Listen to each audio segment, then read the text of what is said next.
My name is Emily Carter, and I was 36 years old the night my husband was declared dead. Heart attack. Sudden collapse. No warning. That's what they told me. But what they didn't tell me was this. The real nightmare didn't start when he died. It started when his phone vibrated, inside my hand. I still remember that hospital room. The smell of antiseptic was so strong it burned my throat. Machines were still beeping, even though there was nothing left to save.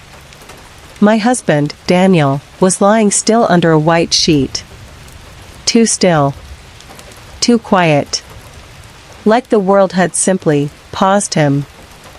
A doctor was talking to me, but I wasn't hearing the words properly. Massive cardiac arrest. We tried everything. Everything. That word kept echoing in my head. Because I kept thinking, if they really tried everything, why did he still leave me? I don't know when I picked up his phone. Maybe the nurse handed it to me. Maybe I took it without thinking. All I remember is, it felt warm. Like it still had him inside it. I sat in the hospital chair for almost an hour without moving. People came in and out. Words were spoken around me. But I was stuck in a place where nothing made sense anymore. Then, the phone vibrated. I almost dropped it. Unknown number. No name. Just a message.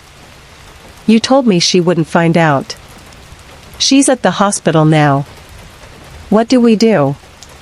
My breath stopped instantly. My fingers went cold. I read it again. And again. She's at the hospital now. That was me. I was at the hospital.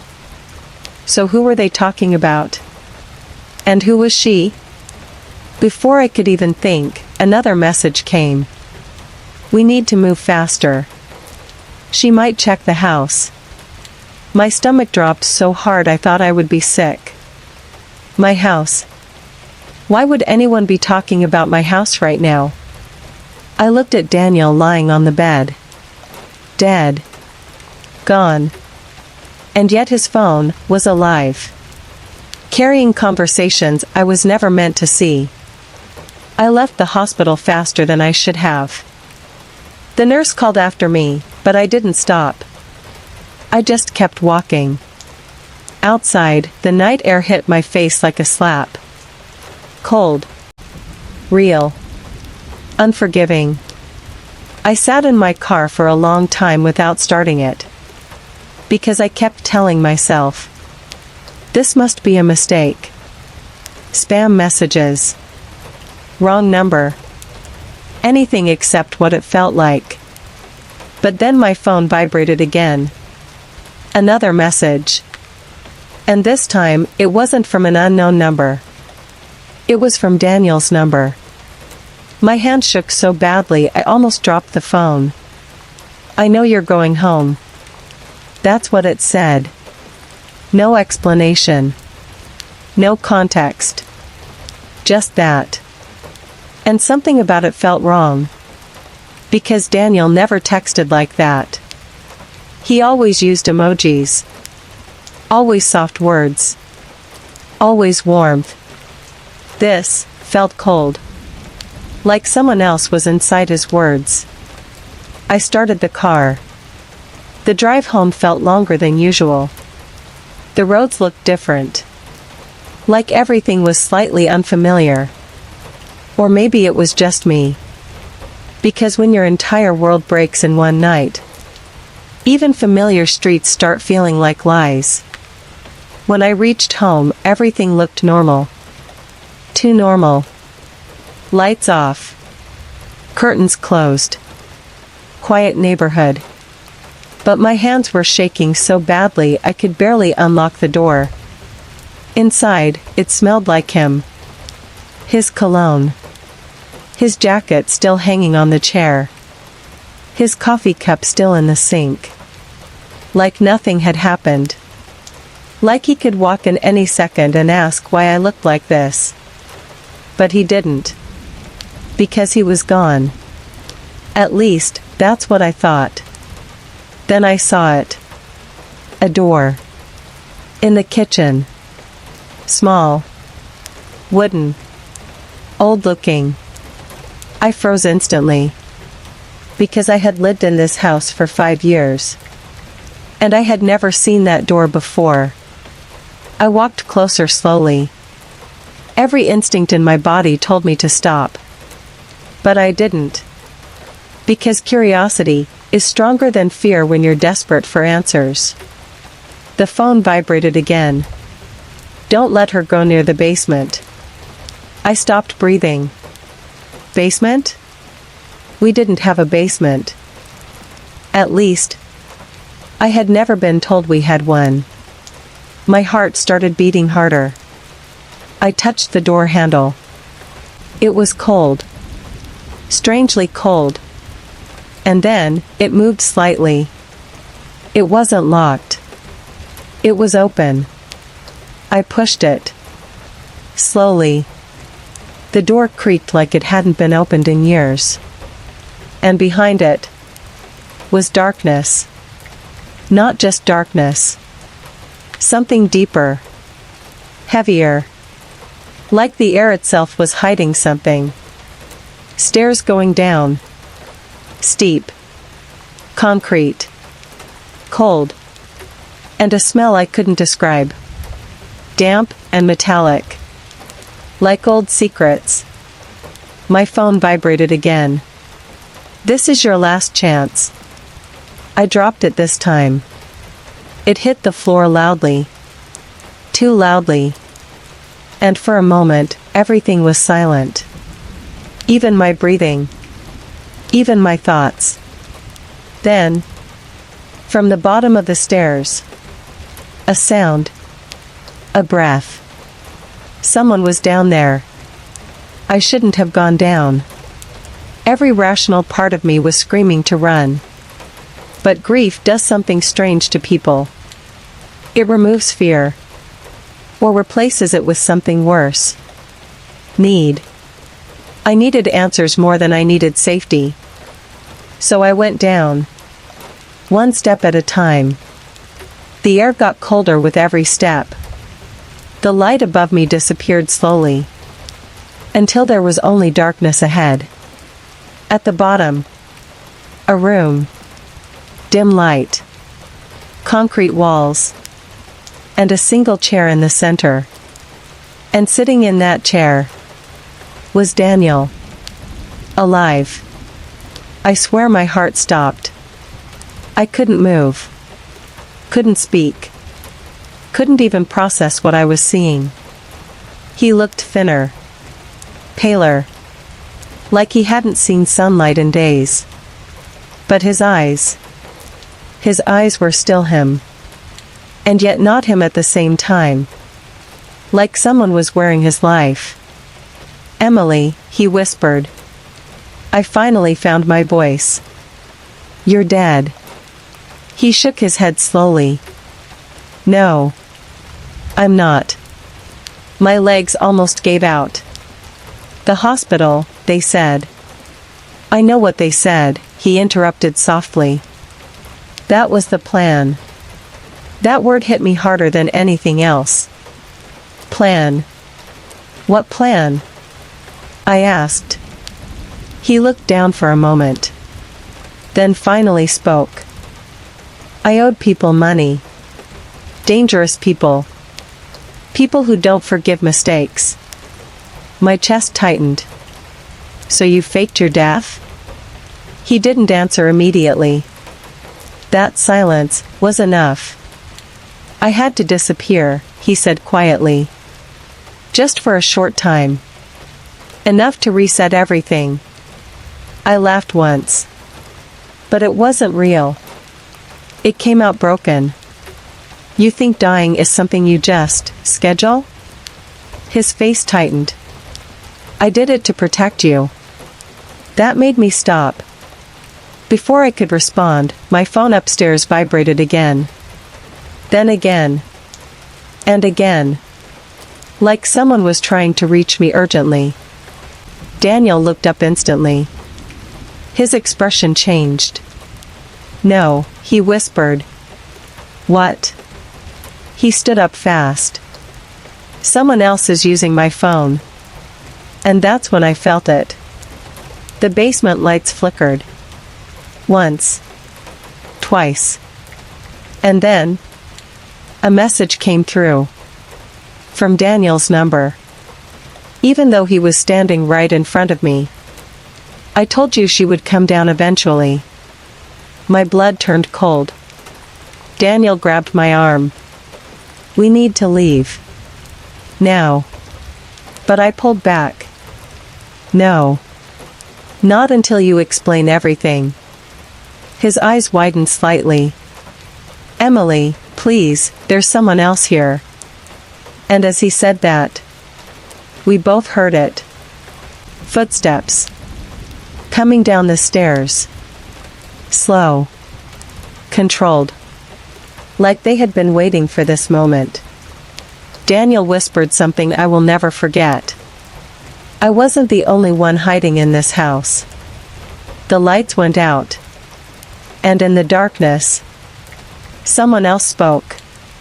Softly. Close. You should have stayed upstairs, Emily. The moment that voice spoke in the dark, everything inside me went still.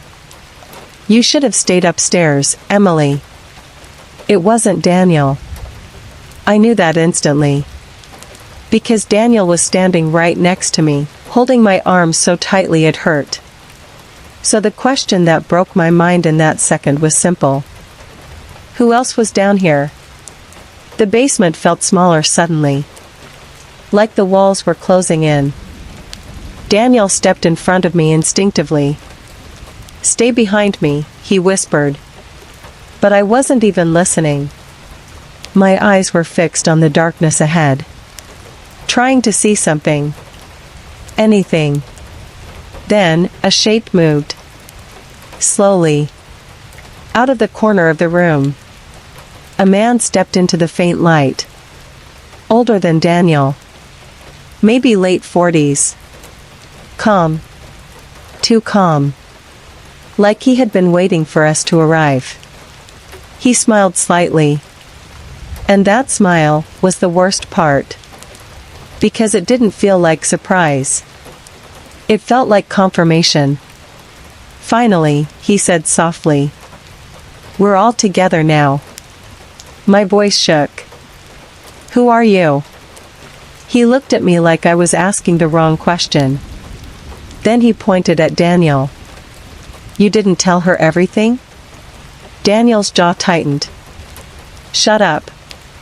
But the man ignored him completely. Instead, he pulled out a phone. My stomach dropped instantly. Because I already knew what was coming. He showed the screen. Daniel's number. My phone had been receiving messages from this number all night. And now, it was in his hand. He tapped it once. And another message appeared upstairs. I'm inside the house with her. I couldn't breathe. Because Daniel was still standing here. Right in front of me. I stepped backward slowly. This doesn't make sense. My voice broke. You're both here, so who is texting me? The man sighed like I was a child. Then said something that made my blood freeze. Oh, Emily, there was never just one Daniel. Silence. Heavy. Crushing. Daniel looked away for the first time. And that's when I felt it. The truth wasn't just hidden. It was layered. Like something built on top of something else. The man walked closer. Not aggressive. Not threatening. Just certain. You think your husband is the only person involved, he said.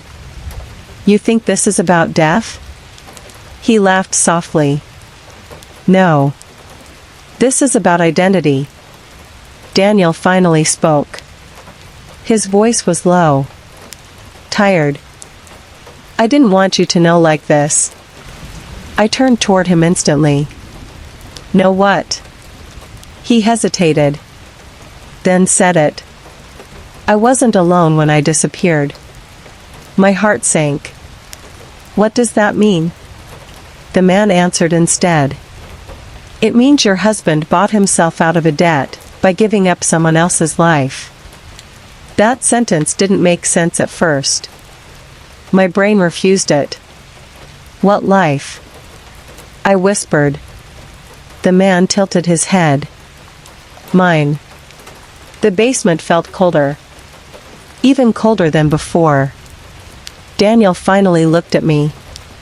And I saw it. Guilt. Deep. Heavy. Not confusion. Not fear. Guilt. "I didn't have a choice," Daniel said quickly. "Yes, you did," the man interrupted calmly.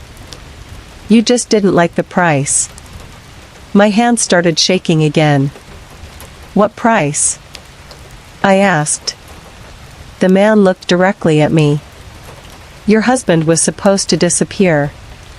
A pause. "But instead, he gave me his identity."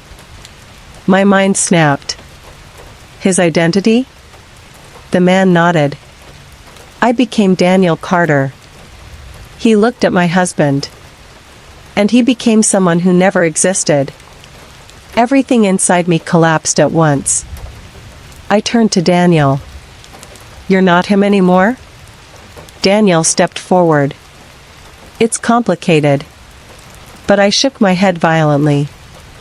"No. No. Don't say that." My voice cracked. "You either are or you aren't." The man stepped closer again. "Emily," he said gently. "The man you married is legally dead. Financially erased. Socially removed." He smiled faintly. "But physically, still standing right in front of you." My knees weakened. I had to hold on to the wall. "This is insane." The man nodded. "Yes. It is." A pause. "But it's also real." Then something clicked in my mind. The messages. The warnings. The basement. The fake death. All of it. And suddenly I asked the question I was terrified to hear the answer to. "Who has been texting me?" Silence. Daniel looked at the floor. The man looked at me. And smiled again. This time, without warmth. "Me," he said simply. My breath stopped. "You." He nodded. "I've been watching you all night." Another pause. "And I needed you to come down here." My voice was barely there. "Why?" He tilted his head. "Because I needed Daniel to make a choice." I turned instantly. "What choice?" Daniel closed his eyes. And whispered the truth.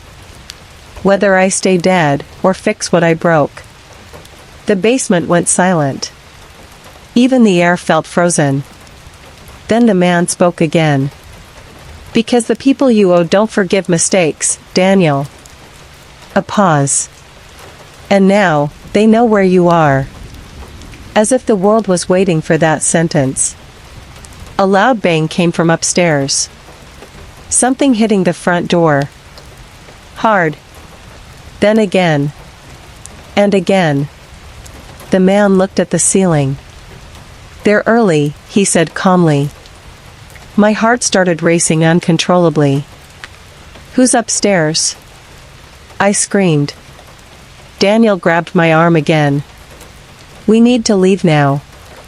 But the man shook his head. "No," he said softly. "That part is over." Another bang. Then voices. Too many to count. Footsteps moving through the house above us. And in that moment, I understood something terrifying. The real danger wasn't in the basement. It was everywhere. Daniel turned to me urgently. "Emily, listen to me. You need to go out the back tunnel. Now." I froze. "Tunnel?" He pointed behind the basement wall. And only then did I see it. A narrow hidden passage. Dark. Waiting. Like it had always been there. The man sighed. "You really think you can run again?" he said to Daniel. Daniel didn't answer. He just looked at me. And said something I'll never forget. "I did all of this, so you wouldn't get hurt."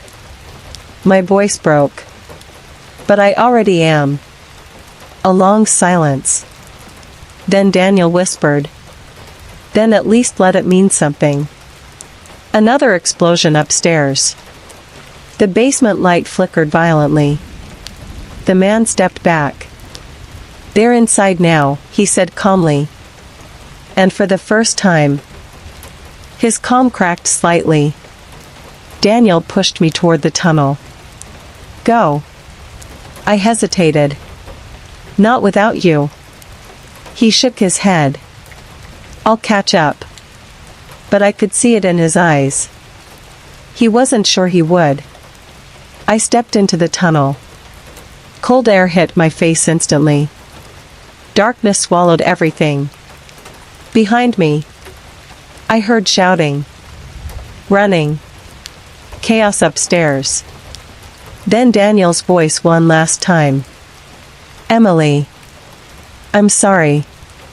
I ran. I didn't stop. I didn't look back. Until I reached the end of the tunnel and climbed out into freezing night air. And when I turned around, the house behind me was on fire. I stood there shaking, watching flames rise into the sky. And I realized something I didn't want to accept. I never really knew the man I married. Not fully. Not even close. Weeks later, I received one final message. From Daniel's number. No explanation. No apology. Just 5 words. I finally fixed it. And after that, the number went silent forever. But sometimes, late at night, I still check my phone. Because part of me still wonders, was he saving me? Or escaping me? The house was gone. By the time I made it out of that tunnel, the sky was already glowing orange behind me. Flames climbed into the night like they were trying to erase every secret buried inside those walls. I stood there shaking. Cold air hitting my face. Smoke burning my lungs. And the only thought repeating in my mind was, "It's over." But I was wrong. It wasn't over. It was just changing shape. I stayed in a motel 3 nights. Didn't sleep properly once. Every sound made me flinch. Every phone vibration made my chest tighten. Because I kept waiting for another message from Daniel. But nothing came. Silence. Complete silence. And that silence scared me more than the chaos ever did. On the 4th day, I went back. I don't even know why. Maybe I needed proof it was real. Maybe I needed closure. Or maybe part of me still believed he would be there, waiting. But when I arrived, the house was gone. Only ashes. And police tape. A burned foundation where my life used to exist. A detective approached me. He looked tired. Like he had already decided this case would never make sense. "You're Emily Carter?" he asked. I nodded. He hesitated before speaking again. "We found something in the basement remains." My stomach dropped instantly. "Something survived?" He shook his head slowly. "No." A pause. A body. Everything in me froze. I couldn't breathe. My voice barely worked. Daniel? The detective looked at me carefully. No ID yet. Then he added something that made my blood run cold. And there was more than one set of remains. My knees almost gave out. More than one? He nodded. One of them doesn't match your husband's records. A long silence. Then he said it. We think there was another man living there. That sentence broke something in me. Another man. So the basement, the voice, the control, the messages. It wasn't just Daniel. It was never just Daniel. That night, I couldn't stop thinking. The calm man. The one who said identity. The one who had Daniel's phone. The one who said, I became Daniel Carter. And suddenly, everything clicked. The real truth wasn't that Daniel faked his death. The truth was worse. He stole someone else's escape plan. And became the face of it. 2 days later, I got something in the mail. No return address. Just a small envelope. Inside it, a phone SIM card. And a note. Only one sentence. I told you I would fix it. No name. But I already knew who it was from. Daniel. My hands were shaking as I looked at it. Because if he was alive, then everything the police found meant something else entirely. And I needed answers. Against every instinct I had, I put the SIM into a spare phone. And waited. 1 hour passed. Nothing. 2 hours. Nothing. Then, a message. From an unknown number. You shouldn't have come back to the house. My heart stopped. Then another message came instantly. Because it didn't burn everything. My breath caught. What do you mean? I typed. A long pause. Then, some things were never in the house. My skin went cold. Before I could respond, another message came. And this one made everything collapse again. I was never the one controlling the basement.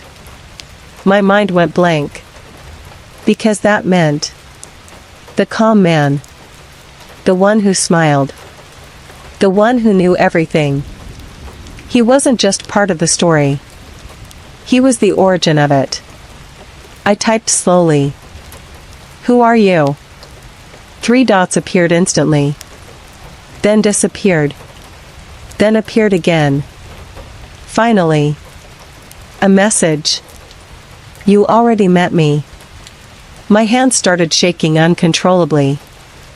That wasn't possible. I had met 2 men. Daniel. And the calm stranger. But the message came again. You looked at me before the fire. Then it hit me. The last moment. The tunnel. The chaos. The fire. The man standing at the top of the stairs. Watching everything burn. Calm. Unmoving. Smiling slightly. My phone vibrated again. Final message. Daniel was never your husband. A pause. He was just the name I used when I needed an exit. I dropped the phone. It hit the floor hard. Because suddenly, the entire story flipped again. Daniel wasn't the mastermind. He wasn't even the original identity thief. He was just another layer. Another mask. Another borrowed life. And I realized something terrifying. The basement wasn't a hiding place. It was a system. A cycle. People disappearing. Names changing. Lives being traded like currency. And I had only seen one level of it. Months passed. I tried to move away. Start again. New city. New apartment. New life. But sometimes, late at night, my phone still shows unknown notifications. Even when it's off. Even when it has no SIM. And every time it happens, I remember that final message. You already met me. Because I finally understand now. The man in the basement wasn't just one person. He was a role. A system. A cycle that never ends. And somewhere out there, someone else is living my old life. Just like I once did. And the worst part? Sometimes I still wonder if Daniel ever existed at all. Or if he was just the first name I was allowed to believe. The end.